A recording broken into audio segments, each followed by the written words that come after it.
Chers amis, bonjour. Aujourd'hui est un grand jour, une grande fête, l'Annonciation.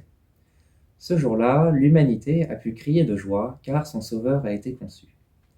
Cela nous permet de parler du lien entre Charles de Foucault et la Sainte Vierge. Le thème de la mère de Jésus n'est pas directement associé à Charles de Foucault, et pourtant, à travers ses nombreuses méditations, nous pouvons en tirer deux thèmes. Tout d'abord, la filiation maternelle. Femme, voici ton fils. Saint Jean nous rapporte cette parole du Christ en croix. Elle est adressée directement à la Sainte Vierge. Le Christ lui donne l'humanité pour enfant.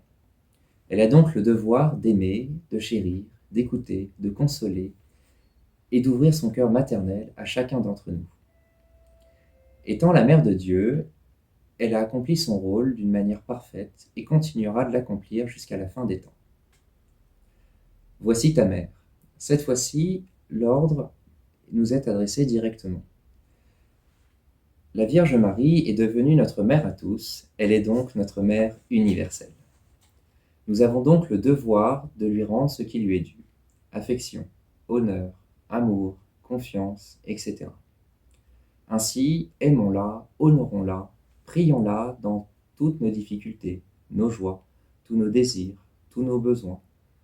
Elle y pourvoira sans contrainte, avec joie et au-delà de nos espérances. Ce sera aussi l'occasion de montrer à Jésus une de nos plus belles marques d'obéissance. Nous avons ordre d'avoir la même filiation avec elle que la sienne. Si nous voulons faire grandir en nous l'image de Jésus, nous devons être des fils de Marie. Charles de Foucault a un deuxième thème qui lui est important, c'est Marie missionnaire. Marie est la première missionnaire de l'Évangile depuis l'incarnation du Christ dans son sein. Charles de Foucault l'avait bien compris, et c'est pourquoi il considère sa mission comme une participation à celle de Marie. En effet, celle-ci consiste à porter Jésus, vivant, au milieu des âmes plongées dans l'ombre de la mort, en l'amenant physiquement avec l'Eucharistie, et en leur montrant la vie de Jésus à travers la sienne, comme son image parfaite.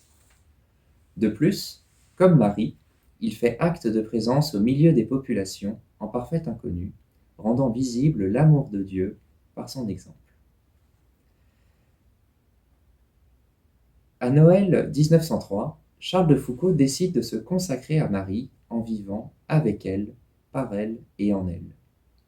Il prit la résolution de se transformer en elle pour devenir une autre Marie vivante et agissante. Concrètement, cela se fera à travers des dévotions, sa mission, des déclarations d'amour dans ses méditations. Charles de Foucault avait prévu dans son emploi du temps de réciter le rosaire tous les jours à 19h. Après sa tournée d'approvisionnement d'une année en 1904, lorsqu'il revint à Béni-Abbès, il dit « Avoir soin dans toutes les allées et venues, les marches, quand je ne fais pas un autre exercice spirituel, de réciter des Ave Maria, pour le règne universel du cœur de Jésus. De même, dans le travail manuel, quand je m'éveille la nuit, enfin, chaque fois que mon esprit n'est pas occupé par un autre devoir. » Pour sa mission, Charles de Foucault avait besoin de sa mère céleste comme modèle. En effet, la Sainte Vierge est la mère universelle. Il fut le frère universel. En effet, beaucoup de monde passa le voir dans sa fraternité. Il dira lui-même qu'on sonne à la porte plus de 10 fois par heure.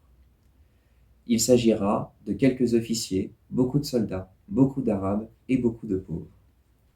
Il dira « Je veux habituer tous les habitants, chrétiens, musulmans, juifs et idolâtres, à me regarder comme leur frère universel. » Dans sa règle, frère Charles de Jésus offre du temps pour accueillir les gens de passage, héberger les voyageurs et recevoir les esclaves qu'il rachète. La quantité de passants est si grande qu'il sera souvent obligé de décaler ses horaires réservés à la prière, et notamment la nuit.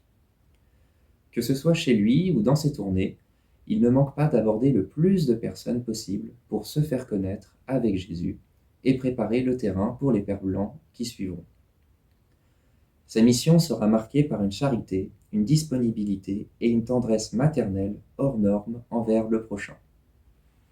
Étant fils de Marie, il n'a qu'une envie, imiter sa mère et l'aimer.